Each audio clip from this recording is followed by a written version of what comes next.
ധ്രുവ് റാത്തേ. അപ്പൊ ഈ പേര് കേൾക്കാത്തവരായിട്ട് വളരെ ചുരുക്കം ആൾക്കാരെ ഉണ്ടാവുള്ളൂ, എസ്പെഷ്യലി ഇത്തവണത്തെ ഇലക്ഷൻ കഴിഞ്ഞ ശേഷം. എല്ലാവരും പോസ്റ്റ് ഇട്ടാണ് ധ്രുവ് റാത്തേ ഇന്ത്യൻ പൊളിറ്റിക്സിനെ മാറ്റിമറിച്ചു എന്നൊക്കെ പറഞ്ഞിട്ട്. സോ ആള് ബിഗ് ബോസിനെ പറ്റിയിട്ട് കുറച്ചു കാലം മുമ്പ് ഒരു വീഡിയോ ഇട്ടിട്ടുണ്ടായിരുന്നു. അതായത് ബിഗ് ബോസ് ഫേക്ക് ആണ്, ബിഗ് ബോസ് സ്ക്രിപ്റ്റഡ് ആണ്, നിങ്ങൾ ഈ ഷോ കാണരുത് എന്നൊക്കെ പറഞ്ഞിട്ട്. ഞാൻ ഈ ഇടയ്ക്ക് അത് കണ്ട്, നമുക്ക് എന്തായാലും ഇതൊന്ന് കണ്ടു നോക്കാം. സോ കുറെ പേര് വന്ന് പറയണം ബിഗ് ബോസ് കഴിഞ്ഞില്ല പിന്നെയും കണ്ടസ്റ്റൻസിന് എന്തിനാണ് ഇങ്ങനെ ടോർച്ചർ ചെയ്യുന്നത്, അറ്റാക്ക് ചെയ്യുന്നത്. ഇത് ബിഗ് ബോസ് കണ്ടസ്റ്റൻസിനെ പറ്റിയിട്ടല്ല, ബിഗ് ബോസ് ഷോയുടെ നെസസിറ്റി, അതിന്റെ ആവശ്യം എന്താണ് അതാണ് ചോദിക്കുന്നത്, അതാണ് പറയുന്നത്. സോ ഇത് ഹിന്ദിയിലാണ്. നമുക്ക് ഹിന്ദി അറിയോ ചോദിക്കുന്നത്. എന്റെ അമ്മ ഹിന്ദി ടീച്ചറായിരുന്നു, അതുകൊണ്ട് എനിക്ക് ഹിന്ദി അറിയില്ല, കുറച്ചൊക്കെ അറിയുള്ളൂ. സബ് ടൈറ്റിൽസ് നമുക്ക് കണ്ടു നോക്കാം. ഇതുവരെ ആരെങ്കിലും ബിഗ് ബോസ് കാണാത്തവരുണ്ടെങ്കിൽ ഹാറ്റ്സ് ഓഫ് ടു യു. तो बिग बॉस में ये एवरीडे सेडिज्म एक नेक्स्ट लेवल पर पहुंच जाता है। कंटेस्टेंट्स हमेशा एक दूसरे से लड़ाई करते हैं, अक्सर फिजिकल फाइट्स होती हैं, लोग एक दूसरे के ऊपर बर्तन फेंकते हैं। एक केस में तो एक कंटेस्टेंट ने बॉइलिंग पानी फेंक दिया था दूसरे के ऊपर, धक्का मुक्की होती है। एक केस में एक कंटेस्टेंट ने चोक स्लैम किया था दूसरे कंटेस्टेंट को।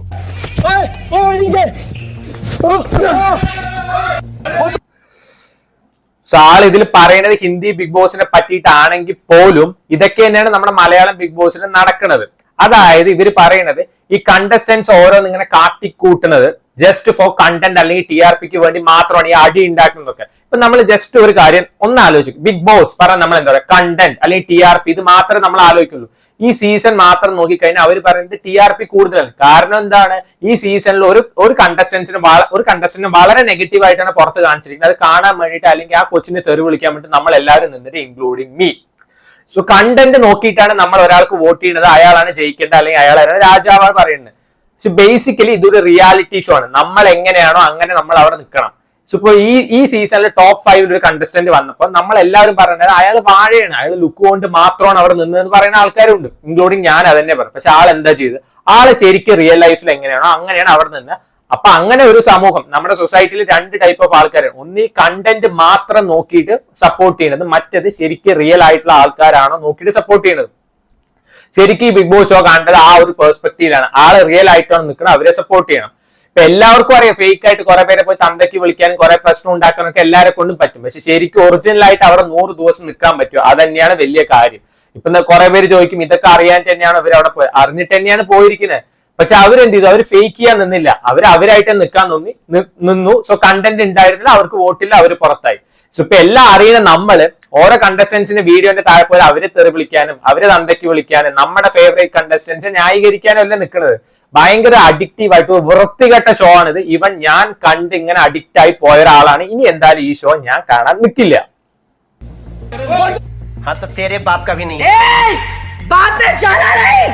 ये चीज सिर्फ कंटेस्टेंट्स की तरफ से नहीं करी जाती, बल्कि शो का कॉन्सेप्ट इस चीज को इनकरेज करता है। जैसे कि एक समय पर एक टॉर्चर टास्क दिया गया था कंटेस्टेंट्स को, और इसमें उन्हें चिली पाउडर दूसरे कंटेस्टेंट के फेस पर फेंकना था। उसको उठने दो, मुझे हर्ट हो रहा है बिग बॉस, मुझे हर्ट हो रहा है, मुझे हर्ट हो रहा है। ऐसी ही कई नॉनसेंस चीजें कराई जाती हैं कंटेस्टेंट से ताकि उन्हें ह्यूमिलिएट किया जा सके। लोगों को गाय के गोबर में नहाने को कहा जाता है, एक आदमी को कहा जाता है कि वो कुत्ते के बोल से पानी पिए।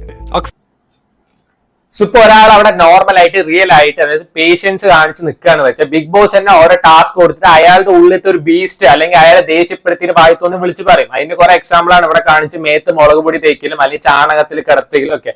ശരിക്കും ഇതൊക്കെ ഒരു ടോർച്ചർ ടാസ്ക് തന്നെയല്ലോ. ഒരാളുടെ പ്രൈവസി പറഞ്ഞ സാധനം അവിടെ ഇല്ലാതാവുമല്ലേ. ഒരാൾ വന്നിട്ട് അയാളുടെ ജീവിതത്തിലുള്ള സീക്രറ്റ്സ് ഇപ്പൊ പുറത്തത്തെ ഒരുത്തം വന്നു കഴിഞ്ഞിട്ട് പറയുന്നു, അപ്പൊ മറ്റേ ആളുടെ പ്രൈവസി അവിടെ ഇല്ലാതാവില്ല. അത് ബിഗ് ബോസ് അറിയും ഇല്ല. ബിഗ് ബോസ് ഇത് മൊത്തം പറഞ്ഞു കഴിഞ്ഞിട്ട് വേണമെങ്കിൽ ഒരു വാണിംഗ് കൊടുക്കും, ഇനി നിങ്ങളെ പുറത്തത്തെ കാര്യം പറഞ്ഞു കഴിഞ്ഞാൽ ഔട്ടാക്കും. അതല്ലേ ഈ സീസണിൽ നടന്നിട്ടുണ്ടായിരുന്നു.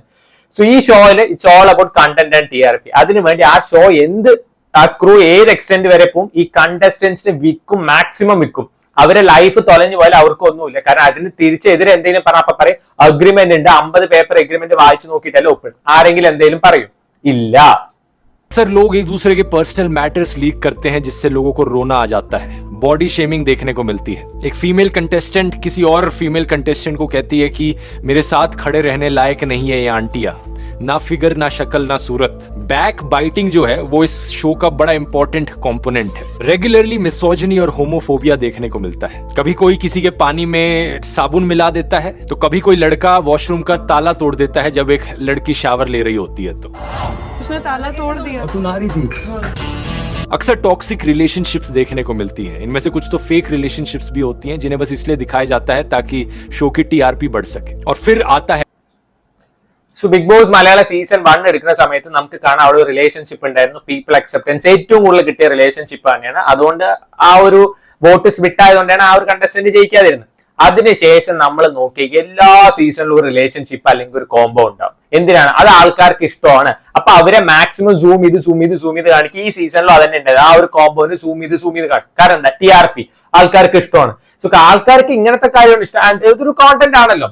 അപ്പൊ അതിന് വേണ്ടിയിട്ട് ഈ പോണ കണ്ടസ്റ്റൻസ് വരെ ഫേക്ക് ചെയ്യാണ്. ആദ്യത്തെ ഒരു സീസണിൽ അത് റിയൽ അല്ലെങ്കിൽ പ്യുവർ ആയി നടന്ന ഒരു കാര്യം പിന്നീട് ആൾക്കാർ ഫേക്ക് ചെയ്ത് ഉണ്ടാക്കും. ഇനിയിപ്പോ ഇവര് ചെയ്യുന്നതാണോ അത് ഇവർക്ക് പോണതിന് മുമ്പ് ഇൻസ്ട്രക്ഷൻ കൊടുക്കണ്ടോ നമുക്ക് അറിയില്ല. കിഡിലും ഫിറോസ് അടക്കം എല്ലാവരും പറഞ്ഞു ഈ ഷോ സ്ക്രിപ്റ്റഡ് ആണ്, ഇന്ന ആളെ ടാർഗറ്റ് ചെയ്യാൻ പറഞ്ഞു, അല്ലെങ്കിൽ ഇന്ന ആളെ എതിരെ കളിക്കാൻ പറഞ്ഞു, ഇന്ന കോംബോ ഉണ്ടാക്കാൻ പറഞ്ഞു എന്നൊക്കെ പലരും പറഞ്ഞിട്ടുണ്ട്. അപ്പൊ നമ്മൾ ആരും വിശ്വസിച്ചില്ല. പക്ഷെ ഇതിലത് കാണിക്കുന്നുണ്ട്. वॉयरिज्म का कॉन्सेप्ट। इस शब्द का मतलब होता है लोगों की प्राइवेट जिंदगियों को देखकर चीप प्लेजर लेना। किसी की प्राइवेट लाइफ में क्या चल रहा है उसे करीबी से देखकर खुद मजा लेना। एक बार फिर से इसके ढेर सारे एग्जांपल्स आपको डेली लाइफ में मिलेंगे। जैसे कि अगर कोई MMS लीक होता है तो अक्सर आप देखते हो कि लोग गूगल पर सर्च कर रहे हैं उसे ढूंढने के लिए। एक और इसका एग्जांपल हो सकता है कि कुछ लोगों को डेली व्लॉग्स देखने बहुत पसंद आते हैं। कुछ यूट्यूबर्स होते हैं ना जिनके सारे व्लॉग्स ही ऐसे होते हैं कि आज मैं सुबह उठा, मैंने ब्रश करी, मैंने अपने कुत्ते के साथ खेला, मैं अपनी साइकिल पे चला, फिर मैं शॉपिंग करने गया। लोगों को क्यों ये चीजें एंटरटेनिंग लगती हैं? वॉयरिज्म की वजह से, कि मुझे मजा आ रहा है देखने में कि इसकी पर्सनल जिंदगी में क्या चल रहा है। और शर्म की बात है कि कुछ यूट्यूबर्स इस चीज को एक्सप्लॉइट भी करते हैं कि देखो मेरी बच्ची रो रही है, जल्दी से कैमरा ले आता हूं, अच्छा कंटेंट बन जाएगा। मेरे बच्चे को यहाँ पर चोट लगी, सबसे पहले कैमरा उठाकर उसे फिल्म करो। घर में कोई झगड़ा हो रहा है उसे सबसे पहले दिखाओ जाकर, ताकि कंटेंट मिले। बहुत से लोग अक्सर एक dangerous one sided parasocial relationship भी बना लेते हैं ऐसे डेली व्लॉगर्स के साथ। बच्चों को स्पेशली अलाउ नहीं किया जाना चाहिए मेरी राय में कि वो ऐसे डेली व्लॉग्स देखें। बच्चों का ब्रेन क्योंकि फुली डेवलप नहीं हुआ है तो ये वॉयरिज्म की जो चीज है ये उनके लिए നമുക്കറിയില്ല ഇന്നത്തെ കാലത്ത് ഇറ്റ്സ് ഓൾ അബൌട്ട് കണ്ടന്റ്. നമുക്ക് ഒരു ജോലി കിട്ടുന്നേക്കാൾ ഇമ്പോർട്ടന്റ് ആണ് ഈ സോഷ്യൽ മീഡിയയിൽ ഇത്ര ഫോളോവേഴ്സ്. അപ്പൊ നീയും ഫോളോവേഴ്സിന് വേണ്ടിയിട്ട് തന്നെയല്ലടാ ഈ വല്ലവന്റെ വീഡിയോ എടുത്ത് കാണിക്കുന്നത്. സോ ഞാൻ എന്റെ വീഡിയോസ് ആരെടുത്ത് കാണാനും പറഞ്ഞിട്ടില്ല, ആരും ഫോളോ ചെയ്യാനും പറ്റില്ല. നിങ്ങൾക്ക് ഇഷ്ടമുണ്ടെങ്കിൽ കണ്ടാൽ മതി, അല്ലെങ്കിൽ ഫോളോ ചെയ്യാൻ ആരെടുത്തും പറഞ്ഞിട്ടില്ല. സോ ബേസിക്കലി പറയാന്ന് വെച്ചാൽ ഇപ്പൊ നമുക്ക് കാണാം സോഷ്യൽ മീഡിയ ഫോളോവേഴ്സിന് വേണ്ടിയിട്ട് ഓരോ ചെറിയ ചെറിയ പിള്ളേർ വരെ നിങ്ങൾ പറഞ്ഞു എന്റെ കണ്ണിൽ മുളക് തേക്കാൻ ഞാൻ മുളക് തേച്ചു, അതേപോലെ നിങ്ങൾ പറഞ്ഞു കിണറ്റിൽ ചാടാൻ ഞാൻ പോയി കിണറ്റിൽ ചാടി, ഇനി എനിക്ക് ലൈക്കും ഷെയറും കമന്റ് ഒക്കെ ഇടില്ലേ പ്ലീസ് എന്നൊക്കെ പറഞ്ഞു. അതേപോലെ തന്നെ ഓരോ അച്ഛൻ അല്ലെങ്കിൽ ഒരാൾ മരിച്ചു കഴിഞ്ഞാൽ അതിന്റെ വീഡിയോ എടുത്തിട്ട് ദാ ഗായ്സ് അറിഞ്ഞ ഗായ്സ് എന്റെ അമ്മമ്മ മരിച്ചു ഗായ്സ്, അല്ലെങ്കിൽ ബൈക്ക് എടുത്ത് പോയിട്ട് അച്ഛന്റെ ശവക്കല്ലറയുടെ അവിടെ പോയിട്ട് ഇത് എന്റെ അച്ഛൻ വാങ്ങിച്ചെന്ന ബൈക്കാണ് ഗായ്സ്, ഇപ്പൊ അച്ഛൻ ഇവിടെ കിടക്കണു ഗായ്സ്. ഇവൻ ചെറിയ ചെറിയ കുട്ടികളെ വരെ ഇന്റർവ്യൂ ചെയ്യാൻ വേണ്ടിയിട്ട് ഒരു പ്രത്യേക തരം ആങ്കർ ഉണ്ട്. എന്നിട്ട് കുട്ടിക്ക് ഏത് ഷോ ആണ് ഇഷ്ടം, അല്ലെങ്കിൽ പ്രധാനമന്ത്രി നരേന്ദ്രമോദിയെ പറ്റിയിട്ട് മോൾക്ക് എന്റെ അഭിപ്രായം, മുല്ലപ്പെരിയാർ എന്നാണ് പൊട്ടുക, ഇങ്ങനെ കുറെ ക്വസ്റ്റ്യൻ ചോദിക്കാൻ കുറെ ആങ്കേഴ്സ് ഉണ്ട്. ചെറിയ കുട്ടികൾക്ക് ബേസിക്കലി ഈ സാധനം കണ്ട് അവർ അഡിക്റ്റഡ് ആവുകയാണ്. അല്ലെങ്കിൽ ഇപ്പൊ തന്നെ നമ്മൾ കാണും ചെറിയ കുട്ടികൾ വരെ എന്താണ് സോഷ്യൽ മീഡിയ ഇൻഫ്ലുവൻസേഴ്സ്, ജനിക്കുന്ന കുട്ടി വരെ. ഇന്നത്തെ കാലത്ത് വീട്ടിലൊരു അടി നടന്നു കഴിഞ്ഞാൽ ആദ്യം പോലീസ് സ്റ്റേഷനിൽ വിളിക്കുന്ന വരെ ആൾക്കാരെ ചെയ്യാൻ നേരെ സോഷ്യൽ മീഡിയയിൽ വീഡിയോ എടുത്തിടുക. Very good. काफी खतरनाक हो सकती है। इसका एक और मॉडरेट सा एग्जांपल है सीसीटीवी फुटेजेस। लोगों को बड़ा मजा आता है देखने में जब सीसीटीवी पर कोई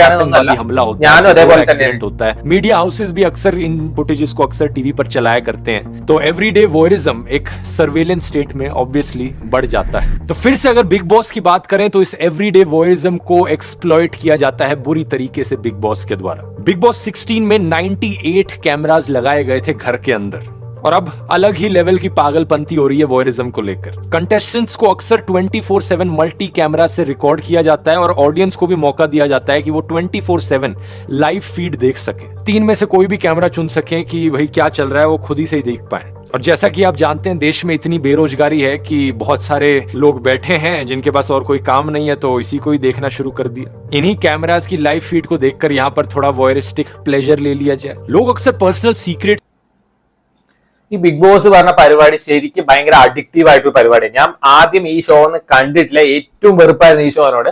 ഞാനൊരു ട്രോമയിലൂടെ കടന്നു പോകുന്ന സമയത്ത് എനിക്ക് സമയം പോകാൻ അറിയാതെ ഞാൻ ഈ പണ്ടാരൊന്നും ഇരുന്ന് കണ്ടുപോലെ ഞാൻ അഡിക്റ്റഡ് ആയി. ഇവൻ ഏതൊരാൾ എനിക്ക് മെസ്സേജ് അയച്ചിട്ടുണ്ട്, സീസൺ 4 അവിടുത്തെ ഒരു ഫേമസ് കണ്ടസ്റ്റന്റിനെ എവിക്ട് ആക്കിയ സമയത്ത് ആള് ദേഷ്യം വന്നിട്ട് TV കേബിൾ കട്ട് ചെയ്താണ്, ഇതുവരെ പിന്നെ TV കണ്ടിട്ടില്ല. സോ ഇപ്പോഴും അതിന്റെ പിന്നാലെ നടക്കുകയാണ്. അത് മാത്രമല്ല നമ്മൾ ഈ മറ്റേ ഫിനാലെ വീക്ക് ഒക്കെ ആവുന്ന സമയത്ത് ഓരോ ഗ്രൂപ്പുകളിൽ കാണാം, എടാ 10 കുട്ടിയുടെ 100 കുട്ടിയുടെ 10,000 കുട്ടിയുടെ അവനവന്റെ ജീവിതത്തിന് അല്ലെങ്കിൽ അവനവന്റെ പരീക്ഷയ്ക്ക് അവനവന്റെ ജോലിക്ക് വേണ്ടിയിട്ട് ഇത്രയും കഷ്ടപ്പെട്ടാൽ at the end of the day എന്നിട്ട് നമുക്ക് എന്താ കിട്ടുക? അത് മാത്രമല്ല, ഓക്കെ നമ്മുടെ ഹീറോ ജയിച്ചു, ആള് രാജാവായി, നമുക്ക് എന്താ കിട്ടുക? നമുക്കൊന്നും കിട്ടില്ല. നമ്മുടെ ബേസിക് ആയിട്ടുള്ള കാര്യങ്ങൾക്ക് വേണ്ടി ചെലവാക്കുന്ന സമയങ്ങളെക്കാൾ കൂടുതൽ ഇതിനു വേണ്ടി ചെലവാക്കും. പിന്നെ ബിഗ് ബോസ് പ്രൈവസിയെ പറ്റിയിട്ട്, ബിഗ് ബോസിൽ എന്ത് പ്രൈവസി? ഇപ്പൊ 98 ക്യാമറ ഉണ്ടായിരുന്നു ഏതൊരു സീസണിൽ ബിഗ് ബോസിൽ. ഇപ്പൊ റിയാസ് അലിയും അടക്കമുള്ള കണ്ടസ്റ്റൻസ് പറഞ്ഞിട്ടുണ്ടായിരുന്നു ബാത്റൂമിൽ മാത്രമാണ് ക്യാമറ ഇല്ലാത്തത്, പക്ഷെ ബാത്റൂമിൽ പോലും മൈക്ക് ഉണ്ട് ഇത്ര. ഇവൻ ഒരാൾ ഫാട്ട് ചെയ്ത് കഴിഞ്ഞാൽ അത് കേൾക്കും, അത് കണ്ടന്റ് ആയിട്ട് ഇവരെ കൊടുക്കുന്ന ആൾക്കാരാണ് ബിഗ് ബോസ്. സോ ഇതൊക്കെ ഇവർക്ക് വേണമെങ്കിൽ കട്ട് ചെയ്യുക അല്ലെങ്കിൽ എഡിറ്റ് ചെയ്യുക, പക്ഷെ അവർ ഒന്നെങ്കിൽ ലൈവിൽ കാണിക്കും അല്ലെങ്കിൽ എപ്പിസോഡിൽ കാണിക്കും. At the end of the day വളി പോലും ഒരു കണ്ടന്റ് ആണ്.